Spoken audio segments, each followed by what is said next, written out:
Welcome to yet another riveting episode of Preserve the 80s. Now, you're going to have to hold on to your hats, because this video is really going to take you some places. It's not going to be quite the same as all the others that you've seen in the past. The glasses are a part of that. They'll make sense soon enough. Usually I wear contact lenses. Some people look good in glasses. I am not one of them. Not that I look good with the contacts either, but I think the glasses are slightly worse. But anyway, I didn't make this video to talk about fashion. The point is to celebrate one of the greatest commercials of all time. A commercial that actually was probably more responsible than any other for sparking my fascination with 80s commercials, even though it was still the 80s the first time I saw this. And without this commercial, there would never have been a Preserve the 80s. This is a commercial for Pepperidge Farm distinctive cookies, and it has everything. And, well, I'll just let it speak for itself. Milano for Charlie, Bordeaux for Terence, and Gladys. Dark chocolate and pecans of Geneva.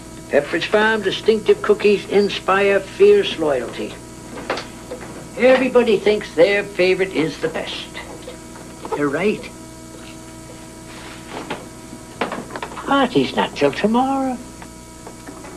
Tragic era. Well, if that commercial didn't leave you with your pulse pounding, your palms sweaty, and your body at the edge of its seat, I don't know what to tell you, because that commercial had everything you could ever want. Charlie Welsh, cookies, a rustic house, somebody forgetting the date of the party. What more could you ask for? The answer, nothing. But there's more to it than just that. There's also a side plot.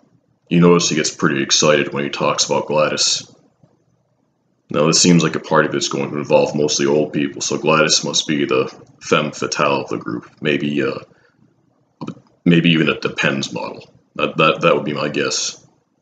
Now, will Charlie and Terence prove to be good wingmen, or will they deceive Charlie Welsh, or, to add another layer to this puzzle, Charlie Welsh could be talking about himself when he refers to Charlie and Milano. Could there be a bit of a split personality thing going on? And if so, how is that going to affect the outcome of the party? He's already having enough trouble remembering the date. Looks like Terence might steal Gladys. Or Terence and Gladys could be figments of his imagination, but we'll never know. All we do know is that there are some good cookies and some good messages to take home, because they do inspire fierce loyalty.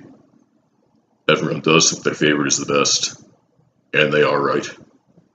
Now, I'm not some kind of millionaire playboy who can go around buying bow ties and hats whenever the mood strikes me, but I have an outfit that I have tried to make as similar to Mr. Welch's as possible.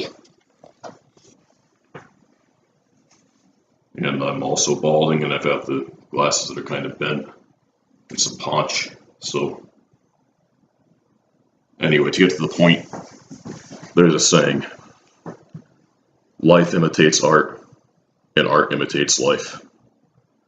Right now, life is going to imitate art, as I'm going to do the best I can to do this commercial justice with a 30 plus years in the making reenactment about to unfold.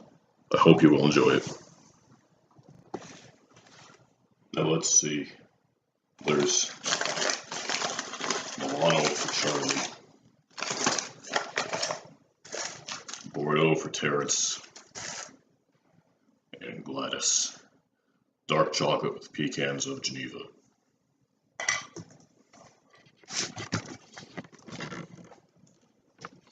Pepperidge Farm distinctive cookies inspire fierce loyalty.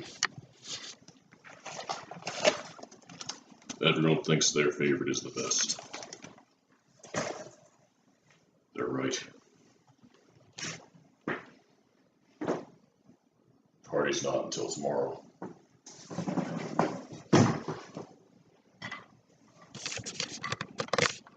Tragic error. Well, I gave that everything I had, but still didn't quite measure up. And not just because of the constant adjusting of my laptop to keep the images in frame and so forth, but just the substance cannot be recreated. I can't turn water into wine, but I can remember a good commercial. Now, a tragic error of the present day is that when I went to the store to buy these cookies, I could not find Milano, which is why Brussels were the stand-in cookies. You probably noticed that during the reenactment. But I like Brussels more anyway. Texture-wise, they're just a more enjoyable cookie.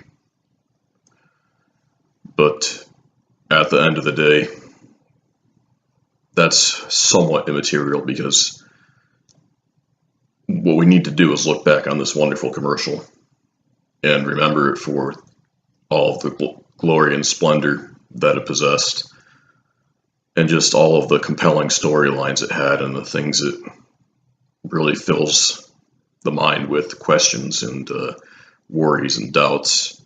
Did the party ever actually happen? How did it go? Did Charlie end up having a night of Matlock and Brock sour balls with Gladys?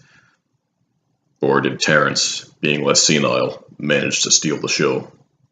These are questions we will never have the answer to. And that's sad. But at the same time, as I said, it's just important for us to remember it for what it truly was. I encourage all of you to go out and make your own reenactments of that commercial. Show them to me. And make the world a bit of a better place just by having more things like that commercial in it. And that's what we need. You may have noticed Ripley meowing at the end of the commercial. The reenactment anyway. There's been requests for more Ripley in my videos, so here he is.